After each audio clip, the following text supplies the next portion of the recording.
Hello and welcome to our symposium, To Socialize or Not to Socialize, a cross-cultural perspective on social behavior during COVID-19. As you can see, the picture in the background shows a group of friends in front of a site. Most of them are smiling, they seem to have a good time, enjoy each other's company and take a picture. I guess most of us can imagine such a scenario or have even lived through such a scenario sometime in the distant past before the COVID-19 pandemic hit us. This is also one of the main research questions that we are looking at today in our symposium, namely how the COVID-19 perspective changed our socializing behaviors. We have three different presentations that will look at socializing aspects and behavioral changes during the COVID-19 pandemic across different countries, cultures, and groups. The presentations are a collaborative work. All of the colleagues will present different aspects of these works today. In three presentations, we will target weekly activities in East and West Germany during the first lockdown. We will discuss differences in socializing behaviors online and offline in European countries, namely individualist and collectivist countries, and we will look at different patterns of behavioral compliance with infection prevention measures across 27 countries in the COVID-19 pandemic. We aim to explore different impacts or different effects of the COVID-19 pandemic and the lockdowns on social behaviors of people. We aim to find similarities and differences, factors like mental health indicators and sociodemographic variables that are associated with different types of behaviors or restrictions, and implications for future practice and prevention efforts and also policies that can be considered from a cross-cultural perspective. We hope that you will enjoy our presentations. You'll be inspired to think about these issues that we raise, and you are very welcome to join us in the discussion afterwards, which will hopefully be as lively an audience as this one here, to discuss your ideas, your implications and thoughts, and share some ideas for future collaborative efforts. I thank you for your attention and hope you'll enjoy. Welcome everyone also from my side. My name is Laura Buchinger and I am a researcher at the German Institute for Economic Research in the department that houses the German Socioeconomic Panel Study. I'm mentioning the German Socioeconomic Panel Study, or GSEP, since it is also in a way the database for the current project. The GSEP is a longitudinal household survey that has been running since 1984, and it is the largest ongoing panel study in Germany. Myself and the co-authors of the current project are all also part of the DDR Psych or GDR Psych project, which focuses on investigating how the GDR past still impacts mental health today through different risk and protective factors. And the way people spend their time can be both a risk and a protective factor, which brings us to the current project, which we titled Weekly Activities in East and West Germany during the first COVID-19 lockdown. So independently of the current pandemic, daily activities have been associated with mental health and well-being. We all know that exercising is good for us. Gardening has been linked to better mental health as well as socializing, both socializing with close family members and friends, but also socializing with mere acquaintances. Especially in old age, this has been shown to be linked to better well-being. On the other hand, sedentary behaviors, especially watching TV, but also excessive social media use, have been linked to lower levels of mental health. In a study that's been published last year that looked at activities during the first lockdown in the UK, Hu and colleagues found that following the COVID news on social media was linked to especially low levels of mental health. But yeah, regardless of the pandemic, these associations are not new. What is, I guess, still fairly new is the current pandemic and the way it forced people to adapt the way they spend their time, maybe some more than others. Yeah, measures put in place to fight the spread of COVID might impact some people more so than others. For example, one study from 2013 found that socializing as a leisure time activity seems to be more relevant for individuals from the Eastern German states, so there might be regional differences in leisure time preference. Another study from another pre-COVID study, so to say, found that Germans in the Eastern German regions already reported higher levels of loneliness. So these two pieces put together, so socializing being more important and loneliness levels already being high, might pose an additional risk to the mental health of Eastern Germans, especially since the pandemic has been shown to exacerbate pre-existing social differences in all sorts of fields. So yeah, what are our general research questions? First of all, we were interested in looking at which activities people generally engage in during the pandemic, and then whether we can identify distinct classes of activity patterns during the first lockdown. And then as our next step, we're interested in looking at whether region predicted class membership to these activity classes. And then lastly, we were interested in looking at if mental health and well-being variables relate to class membership. What was the data that we used? I already mentioned we used in a way the GSAP data. And this is correct, since we used data from the SEPCOF survey, which is a cooperation between the German Socioeconomic Panel Study, the University of Bielefeld, and the German Ministry for Education and Research. And this COVID version of the GSAP, so to say, investigates socioeconomic factors and consequences of the spread of the coronavirus within Germany. And here you can see the timeline of how this data was collected. So data collection started on March 30th in 2020. And the way that this was done was people who were already in the subcore, so of whom demographic information, for example, was already available, and also information on other variables and some earlier waves were contacted and asked to take part in the COVID version. And yeah, so the first data collection was March 30th, which here in Germany was already during lockdown. The first lockdown here ended on April 19th. And this is the time frame that we in our project were interested in. So the time when the restrictions were hardest. And data collection in 2020 ended on June 28th, and during this time, altogether 9 subsamples. So the design was a repeated cross-sectional design, at least in 2020, and during this time, late March to late June, altogether 9 subsamples were contacted, which led to a total sample of 6,700. And then in November 2nd, the second lockdown here started, which was called Lockdown Light, and we're kind of still in this lockdown. And then January, February 2021, all the individuals who took part at some point in 2020 were contacted for a follow-up. So yeah, that's the data. And we, as I said, were interested in the first lockdown, and then if possible, also in the second lockdown. What were the activity variables that we had in the SEPCOF survey? So participants were asked to state how often they engage in a certain activity in the current situation, and they could answer on, there were 6 answer categories ranging from multiple times daily to never.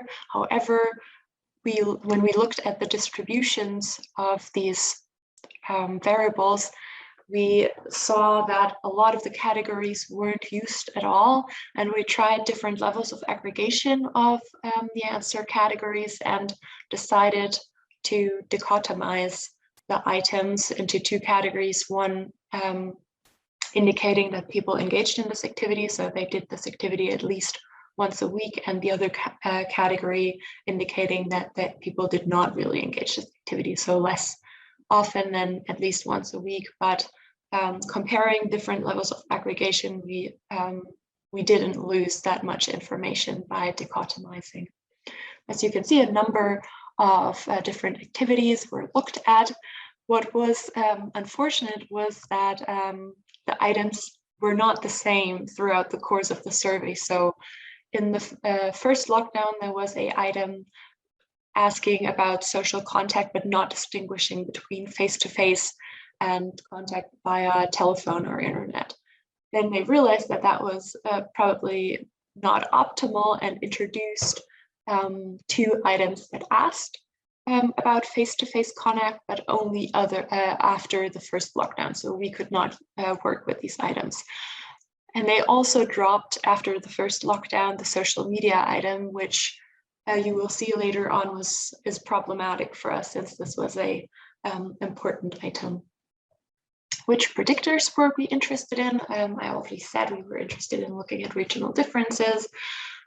We included a number of mental health variables, affective well-being, depressive symptoms, loneliness, current life satisfaction in a year, and domain-specific satisfaction, including the domains satisfaction with sleep, health, family life, leisure time, and social contact, and also we included self-rated health. Other than that, we included age, sex, household income, educational background, and employment status. What did our sample look like? Altogether, we had 2,630 participants with a slight oversampling of the Eastern German region and an oversampling of females.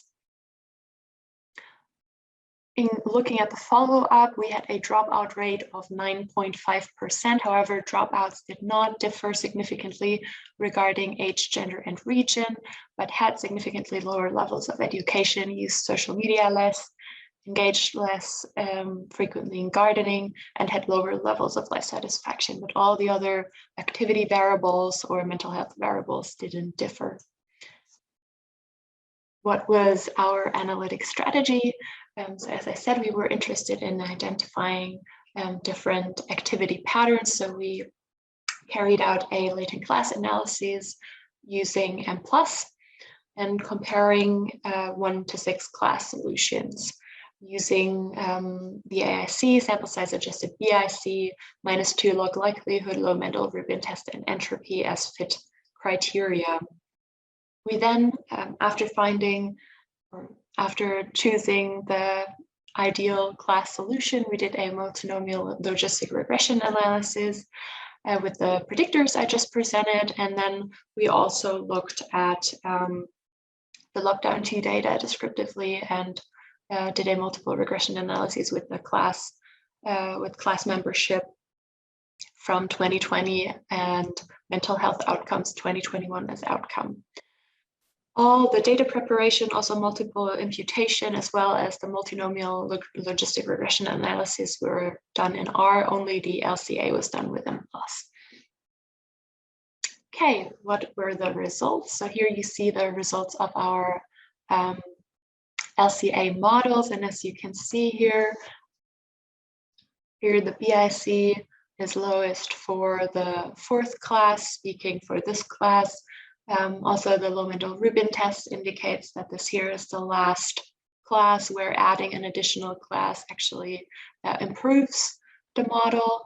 Entropy is also highest for this 4th class. However, I have to say, obviously, all the entropy values aren't great for our models, but if you look at the individual class probabilities, they're a lot higher. So we decided upon this 4-class model, also looking at the activity profile. This model made a lot of sense to us.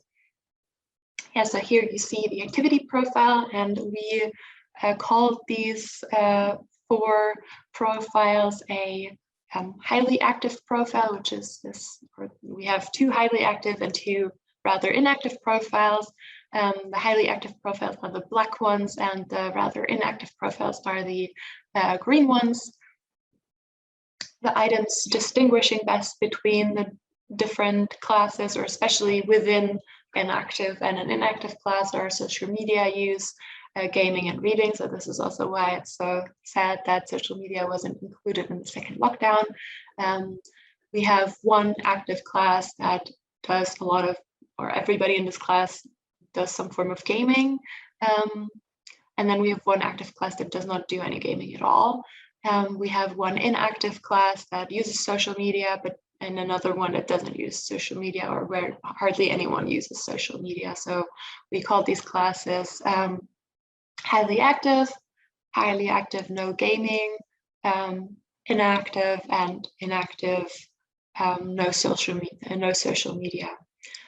And then when we look at the multinomial regression results, we can see quite some effects of the demographic indicators, but we can also see this when we're looking at the descriptives. So if we look at the mental health variables, so the reference class here is class 1, so everything compared to the highly active class, we see that higher levels of well-being are associated with decreased odds of being in the second, so the active no gaming class. We see that higher levels of loneliness are associated with decreased odds of being in the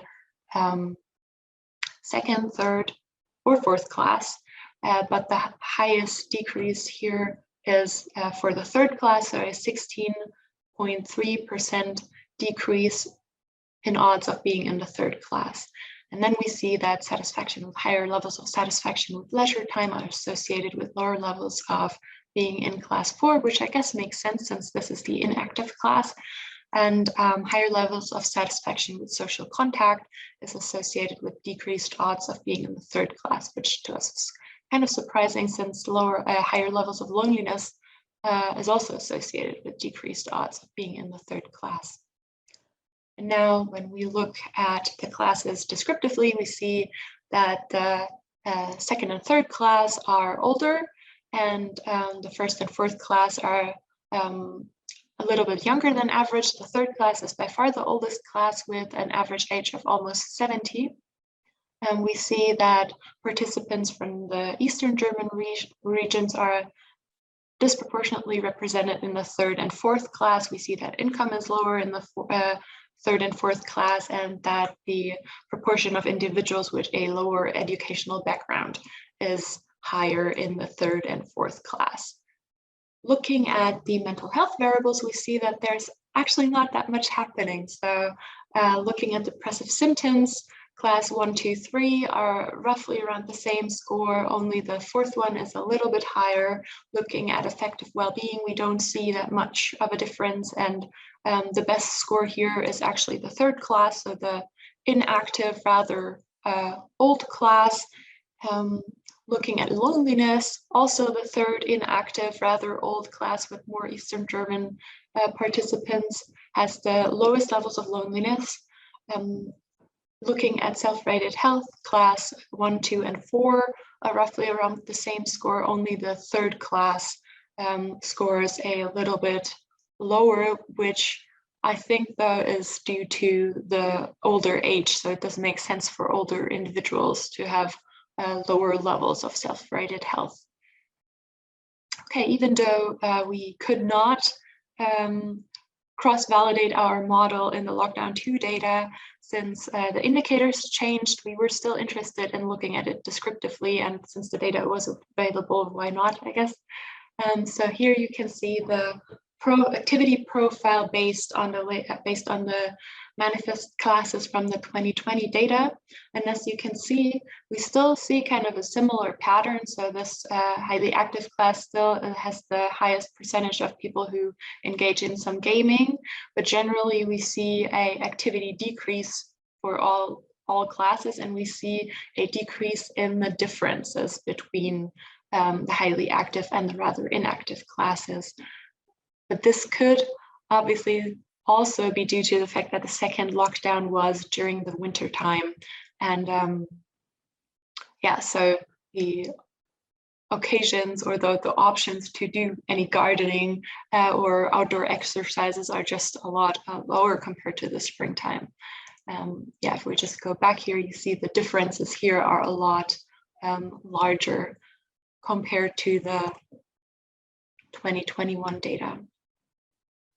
We also wanted to look at the mental health variables descriptively. So here you see the the class-specific means and confidence intervals for 5 selected mental health variables. And as you can see, there's a general trend of declining life satisfaction. And I think this has already been published. Comparing 2019 to 2020, apparently there was not much happening regarding life satisfaction, but now after dealing with COVID for a year, we do see an impact on life satisfaction, but this seems to affect all 4 classes in the same way. Regarding well-being, we don't see that much happening actually, same for loneliness. Also here, comparing 2019 with 2020, we did see, or researchers did see an increase in loneliness, but now just the within COVID comparison, so to say, there's not that much happening here.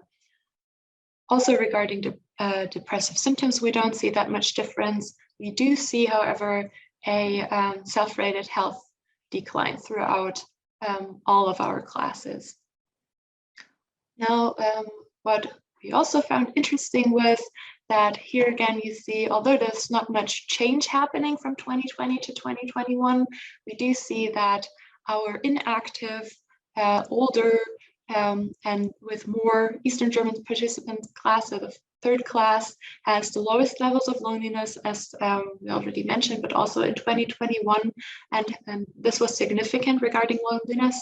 Well-being wasn't significant, but here we also see that the 3rd inactive class has the highest levels of effective well-being. They do have lower levels of self-rated health, but as I already said, this can also be due to the fact that they are older. Okay, so before we come to explaining, just a brief summary. We identified 4 activity clusters, 2 rather active and 2 rather inactive clusters. Gaming, social media use, and reading best discriminated between these classes. Participants from East Germany were more likely to be in the inactive classes. Older participants were more likely to be in the inactive class without social media use, which I guess is not surprising.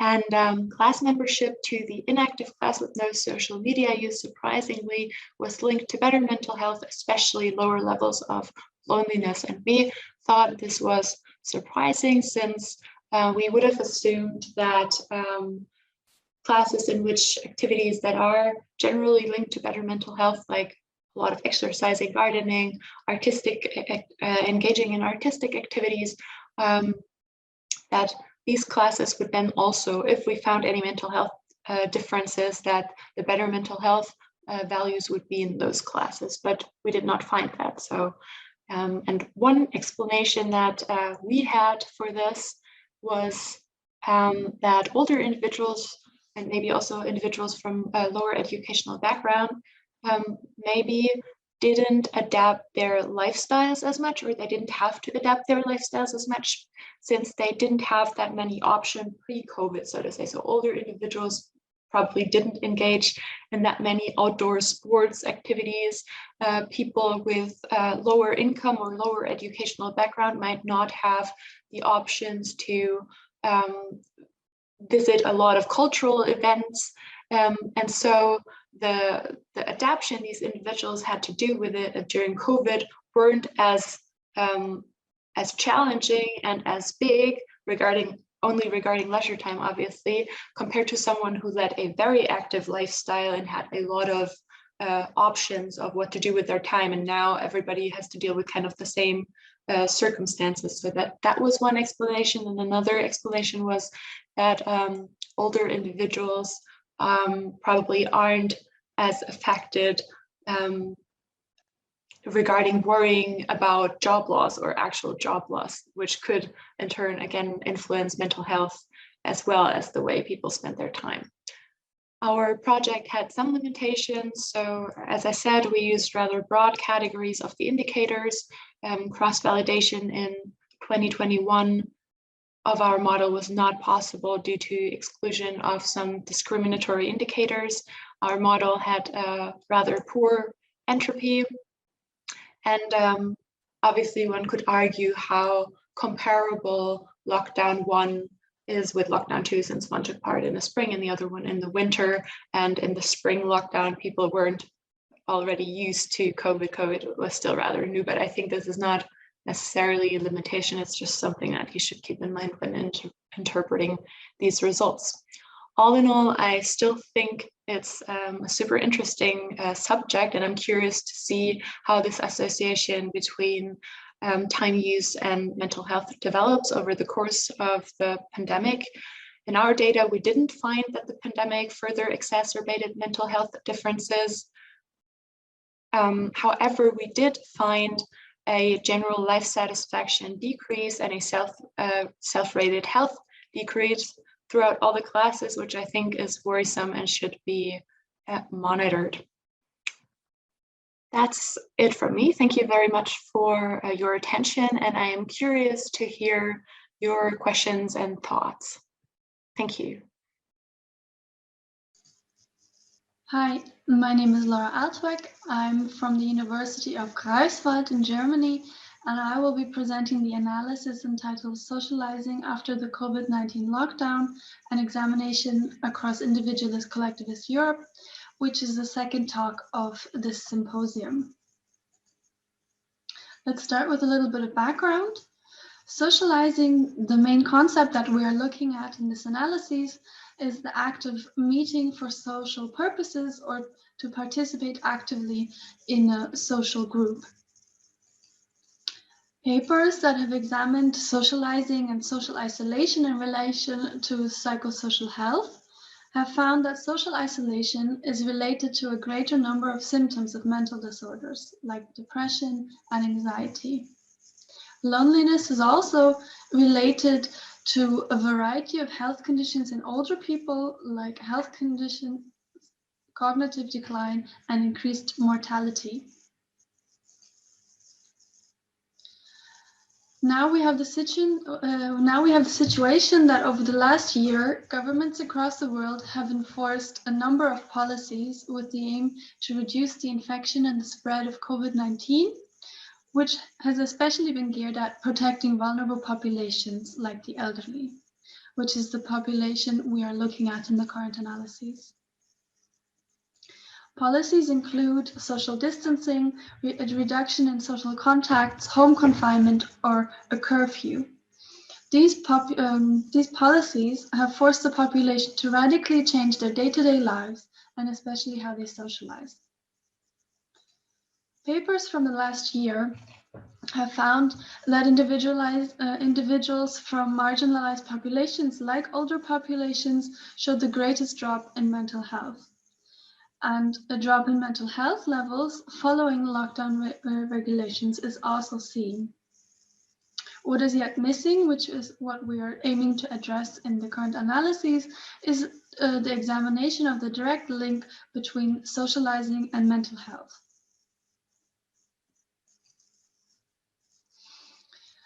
When examining these phenomena cross-culturally, we draw on the models of Hofstede and Marcus and Kitayama, which most of you will know. So we look at individualism and collectivism and independent and interdependent self-construals. I will just briefly mention the most important points here. Highly individualist cultures believe that the individual is the most important unit. The identity is based on the individual, and people take care of themselves or maybe even their close and immediate family only. On the other hand, highly collectivist cultures believe that the group is the most important unit. They have a we mentality as opposed to an I mentality, and decisions are based on what is best for the group. The group takes care of the individual.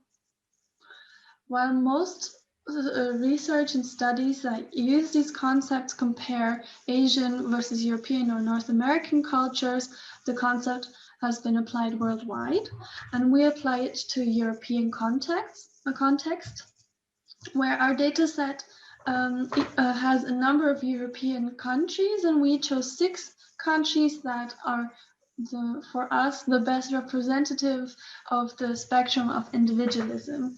So we chose Sweden and the Netherlands as highly individualist cultures, and Greece and Portugal as very low individualist cultures, and Germany and Spain as cultures somewhere in the middle.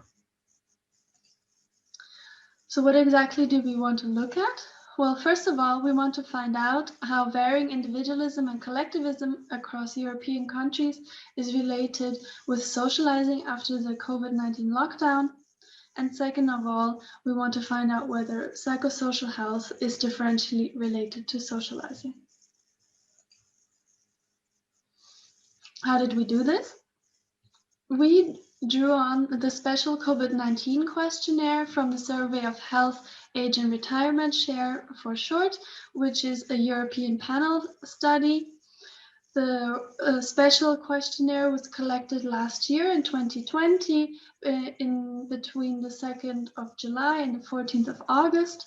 And this data set contains 26 countries, 25 European countries and Israel, of which we chose 6 countries, as I mentioned already, that vary on the spectrum of individualism, collectivism, and we used Sweden as a highly individualist country as the reference. In total, we had then a sample of 11,500 participants roughly, and I already said as well that the population that we looked at was an older sample with an age range between 50 and 100 years and a mean age of 70, and it was roughly half of the sample was female. Looking at the measures and the variables, first of all, let's look at socializing. This was assessed with the question, since the outbreak of corona, how often did you have personal contact with the following people from outside of your home? And 2 types of medium were assessed, so whether the social contact was face-to-face or virtually, so on the phone or SMS. And in regards to 4 contact groups, namely children, parents, other relatives, and others. Others included neighbors, friends, and colleagues, and we coded these items to reflect greater social contact. Psychosocial health was measured with the single item measures of self-rated health before the corona crisis, since the corona crisis, nervousness and depression in the last month, and also loneliness.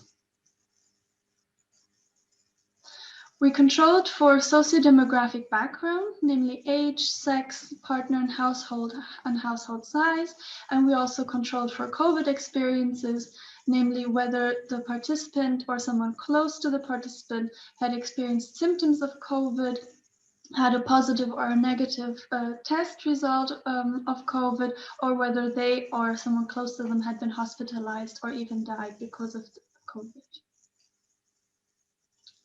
We used the statistical package R with the related packages listed here to do our analyses, and we used a multivariate analysis of covariance to examine socio-demographic, psychosocial health and country predictors, as well as the interactions between the latter 2 of the variation across types of social contact, and then followed these effects up by using analysis of covariance. And as we had 8 outcome variables of social contact, we applied the Bonferroni correction. So what did we find? First of all, the Mankova revealed that all socio-demographic background variables predicted variation in social contact, whereas only having experienced symptoms or a negative test oneself or someone close to oneself were significant predictors of variation in social contacts in regards to the COVID experiences. Variation in social contacts were related to all psychosocial health predictors except for depression. And finally, all other countries varied in social contacts compared to Sweden. Now let's look at this in a bit more detail using the ANCOVAs. Here we see the social contact with children the mean social contact with children by country, and you can kind of see a trend from more individualist countries to least individualist countries that the social contact increased with children. And this is kind of seen in both face-to-face as well as virtual contact. And looking at the significances, we can see that most of the countries were significant as well. A similar trend is seen for the social contact with parents, where you, again, with decreasing individualism, we can see increasing social contact, although it is noticeable that the variation in the country samples themselves are quite large. And also you can see that the significant effects are not as high here. In face-to-face contact with parents, only Portugal became significant, and in the virtual medium, only Germany and Spain became significant. With the risk of repeating myself again, a similar trend is seen with other relatives. As countries become less individualist, more social contact is seen. And this is probably clearer again with the face-to-face as opposed to the virtual contact. And again, mostly the countries that were less individualist became significant in both face-to-face and virtual contact. Interestingly, then now, if we look at social contact with others, the reverse trend is seen as the countries become less individualist, also less social contact is seen. And again, the less individualist countries become mostly significant. Now let's look at the psychosocial health predictors. We see that psychosocial health differentially is related to socializing behaviors, which is especially seen with self-rated health before the corona crisis, in nervousness, and also in loneliness in relation to parents. Let's look at this in a little bit more detail. If we look at self-rated health before the corona crisis, we see that it is related to more face-to-face contact with children. So better health before the crisis is related to more contact with the children face-to-face. And the exact opposite is seen in relation to parents and others, irrespective of medium. Nervousness. So in the last month, nervousness in the last month was related to more contact with children virtually. But in relation to other relatives face-to-face, the opposite trend is seen, where nervousness was related to less social contact. Now looking at loneliness, the presence of loneliness was related to less social contact with parents, irrespective of medium. So both face-to-face and virtually. Now let's look at the interactions between country and psychosocial health variables. And as you can see, only few of the effects emerged to be significant. So here we see, for example, self-rated health improved in its interaction with Germany, Spain, and Greece became significant. And also here you can see the interaction with loneliness, Spain, Greece, and Portugal. So the less individualist countries became significant. What is, however, noteworthy is that when we looked at these effects in a follow-up using the univariate ANCOVAs, and we applied the Bonferroni correction, we no longer see these effects, and most of them became non-significant. However, let's look at one example that did remain significant. Here we have Sweden depicted by the red line and Greece depicted by the green line, and its interaction with self-rated health as it improved during the corona crisis. And we see that in Greece, improved self-rated health was related to more social contacts to other relatives and others virtually, while the opposite was seen in the Swedish sample. So now we're nearly at the end. To summarize, First of all, we saw that persons from less individualist countries were more likely to socialize with the children, parents, and other relatives, but less with others, which is depicted here on the left. And the opposite was seen with those people from more individualist countries. So what does that mean? We feel that in the crisis, apparently, where the public is asked to limit social contacts, collectivists still appear to comply less in the inner circle and more so in the public circle. Looking at the findings from psychosocial health, we found that this differentially related to socializing. For example, nervousness was related to less face-to-face contact with other relatives and others, and loneliness was related to less contact with parents, irrespective of media. And these findings confirm the literature that found a deterioration in health following social isolation and loneliness.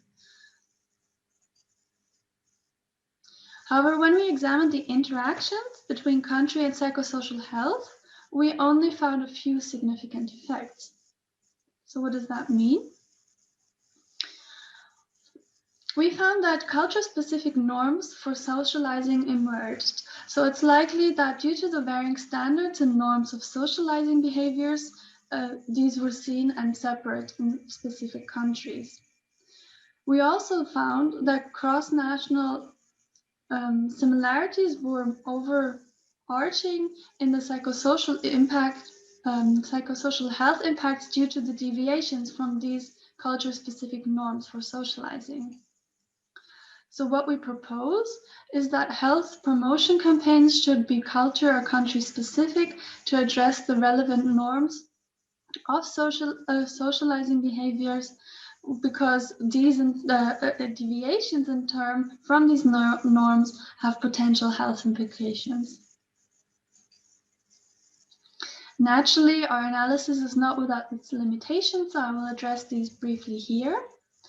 First of all, we relied on a secondary data set, which was cross-sectional and obviously has its limitations in how data was measured. For example, we relied on single item measures of psychosocial health. And also, it would have been interesting to compare the state before the crisis in socializing behaviors as well as psychosocial health, which we could not rely on because it was a cross-sectional survey. What we propose for future studies to do is to compare socializing and its implications on psychosocial health after the corona policies. Do we return back to normal, to socializing and its social norms return back to a baseline standard? Also, the measures and the survey may have been biased because we relied on self-reports. So, for example, did participants conform to social norms and governmental policies? Were they likely to report that they were meeting lots of people and going out every day if the policies urged them to not do so? Future studies may want to rely on objective measures, for example, mobile tracking apps, to paint a clearer picture. Also, we relied on a very specific and older sample, so it's unclear whether patterns may transfer to other age groups. And it would be interesting, particularly, to repeat this with a sample of teenagers or young adults, because they are likely the group that had to limit their social interactions most. Okay, so on that final note, I would like to thank you for your attention. If you have any questions or comments, feel free to get in touch. And now I will pass you on to my colleague to present the final talk in this symposium. Thank you. Hi, I'm Samuel. You've seen me before, I guess, if you looked at the introduction of our symposium. It's now time for me to present the final presentation of the symposium regarding patterns of behavioral non-compliance in the COVID-19 pandemic across 27 different countries.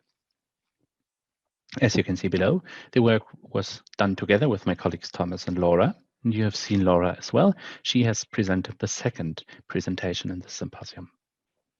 In this study, we focus on COVID-19 and behavioral prevention, meaning infection prevention measures that could be supported by the public through behavioral changes or health behavior changes.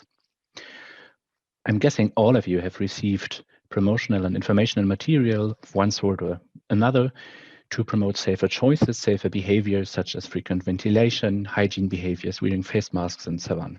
The World Health Organization has proposed or has promoted several health behaviors in this regard, and some of them we will look at today.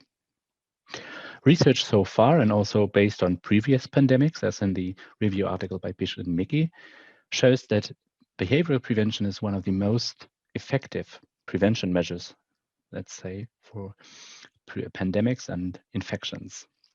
There's also some evidence that points to hybrid policies, mixing mandatory and voluntary aspects of compliance together as most successful or most promising for infection prevention.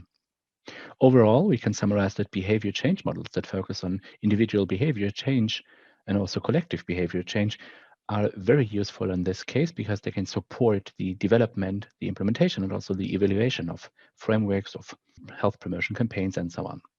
However, research also shows that complex behaviors, behavioral patterns of multiple recommended behaviors, for example, non-compliance, are under-researched, meaning that we know more about facilitators of behavior than we know about barriers. This is particularly true for cross-cultural research on barriers.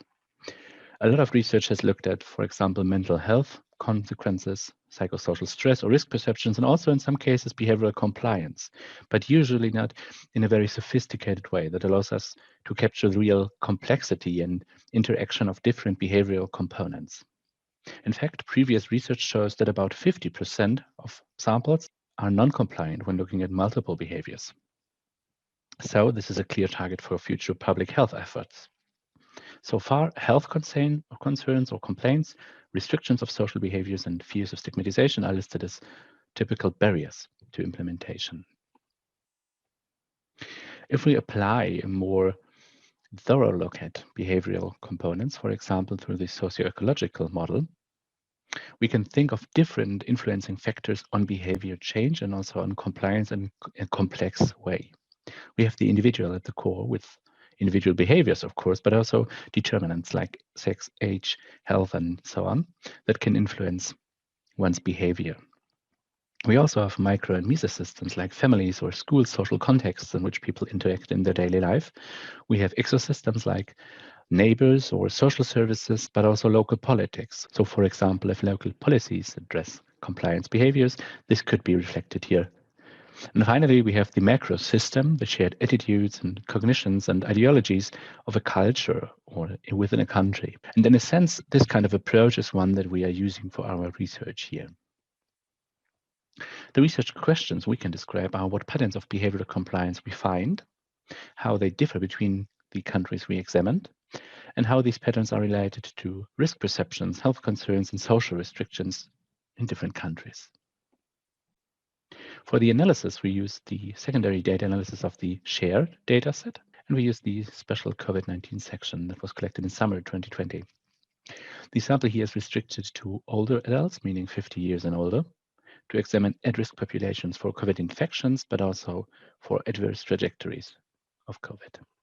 Behavioral compliance is assessed via different behaviors here, such as wearing a face mask, keeping physical distance, washing one's hands regularly, using hand sanitizer or disinfectant when at home, for example, and also covering up when coughing or sneezing. For the analysis, we were looking at compliance in a way that we thought of would be most useful for infection prevention, meaning a very high compliance, so a very strict or rigorous measure of compliance. Here, we applied dichotomous measures that capture the highest category, for example, always, as compared to the remaining ones.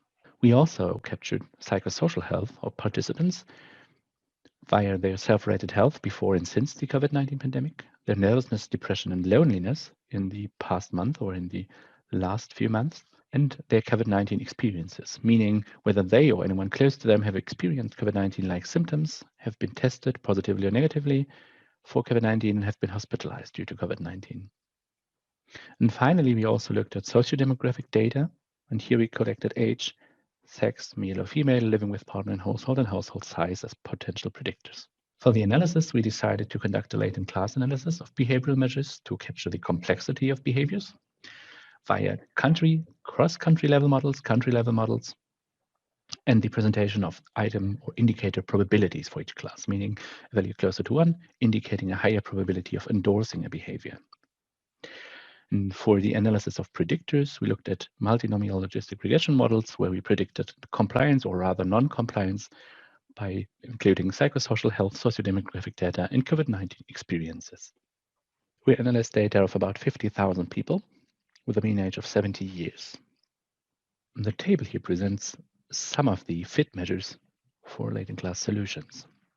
As you can clearly see, we have different indicators for different types of solutions. For instance, the bootstrap likelihood ratio test, which more or less determines the overall fit of the model to our data, prefers a 5-class model. The fit criteria, which are more important for sparseness, prefer a 4-class model. The average latent class probabilities, which indicate the separation of latent classes, are highest for the 3-class model. And finally, the entropy as a more summary measure is highest for the 2-class model. This led us to further investigate country-based or country-level models, as it seems that there are differences between countries that are not easily explained by a single model across the entire sample. By doing so, we found patterns between 2 and 4 latent classes for the countries. In the following sections, I will present just some examples of these solutions for a few countries to give you an idea of what this actually captured there. In the 2-class models, we found classes of rather high compliance, except wearing face masks, for 88 to 94% of the sample, about 6 to 12% with moderate compliance. And moderate compliance, meaning lower compliance scores, as you can see here, lower probabilities of showing this behavior, mostly in males and in people with higher loneliness scores. We found similar patterns across all of the 4 countries with 2-class solutions. The 3-class models were a bit more complex.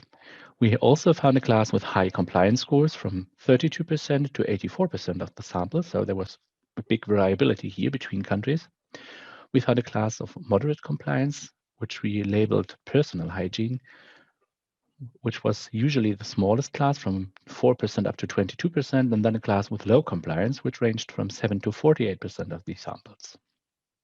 Again, lower compliance here in this case was associated with male sex, pre-COVID subjective health, and people who reported negative COVID-19 test results. An example of a 3-class model is presented here, where we can see a clear differentiation between a group with high compliance, again, except face masks, but high scores for all the remaining behaviors, a class with low compliance, which had at most about 0.3 probabilities for physical distance and lower scores for the other behaviors.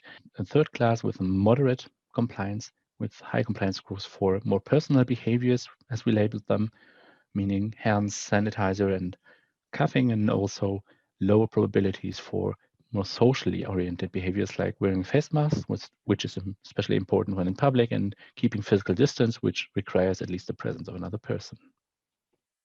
A model with a similar message but a different profile is the one presented here from Greece, which has also 2 groups with clearly high and low compliance across behaviors, but also a mixed model with different types of compliance across different types of behaviors. The 4-class models then had also quite large variability in them, with groups of high compliance ranging from 8 to 84% within countries, and moderate compliance being differentiated into personal and social hygiene, referring to the respective behaviors. And again, different group sizes here from 1% to 18% and from 4 to 13, and low compliance ranging from 3% up to 69% in the sample. Lower compliance or low compliance, again, was associated with several variables. Here we found that fewer depressive symptoms, loneliness, and more COVID-19 symptoms were associated with lower compliance, but also better pre-COVID subjective health.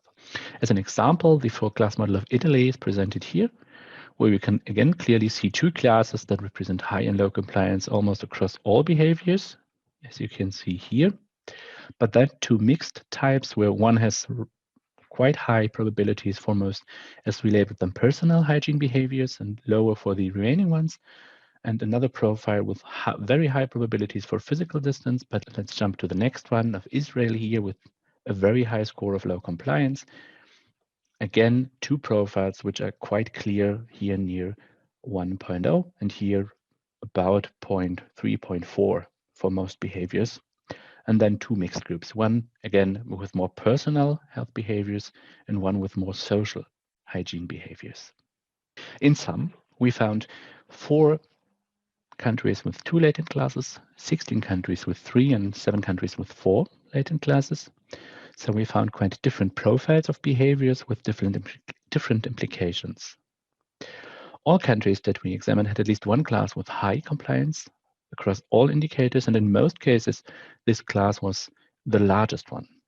In most countries, around 70 up to 94% of the sample represented this class, so high compliance, which is a very good point of information because it reveals that people are quite eager to follow the recommendations for the most part. Other compliance patterns we identified include low compliance, personal, and social hygiene patterns, as we've seen. The implications from this research, again, just a short summary here, is that countries with 2 latent classes share cultural similarities and high voluntary compliance, except wearing face masks, of course. If we look at the policies during the time of lockdown or during the time of assessment, we can also see that in these countries, it was rather liberal and there was quite a lot of voluntary action involved and a lot less of a restriction in these countries. We also find that more individualist countries, for example, Sweden and Germany, show higher rates of personal hygiene behaviors and lower rates of social hygiene behaviors, whereas more collectivist countries, for example, Greece and Italy, show less compliance with social measures, for example, physical distancing, which was positively associated with loneliness. For us, this points to potentially compensatory associations between psychosocial health indicators and behavioral compliance. We found that people who report higher rates of negative tests also report less compliance, and people who report more loneliness in collectivist countries at least report lower social compliance. We think that this might indicate their need for social interaction and also kind of a trade-off between being tested more often and having more freedom to express oneself. Of course, this requires further inquiry, but we think it is an important point to start, and it also points to cultural differences that should not be ignored when looking at culture-specific health promotion regarding pandemics. In addition, we also found that countries with higher numbers of COVID-19 infections, for example, Spain and Italy, showed generally higher compliance rates, and the proportion of people with high compliance was much larger than in other countries which were less affected.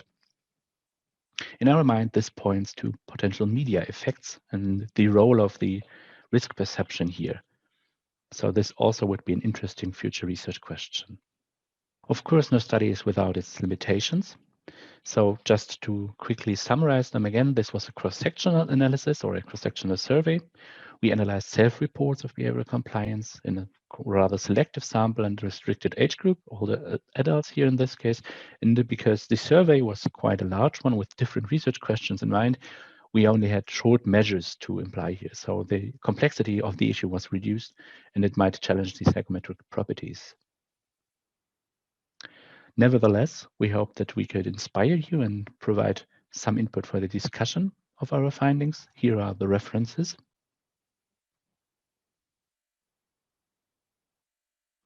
And finally, thank you for listening, and please do not hesitate to reach out if you have any questions.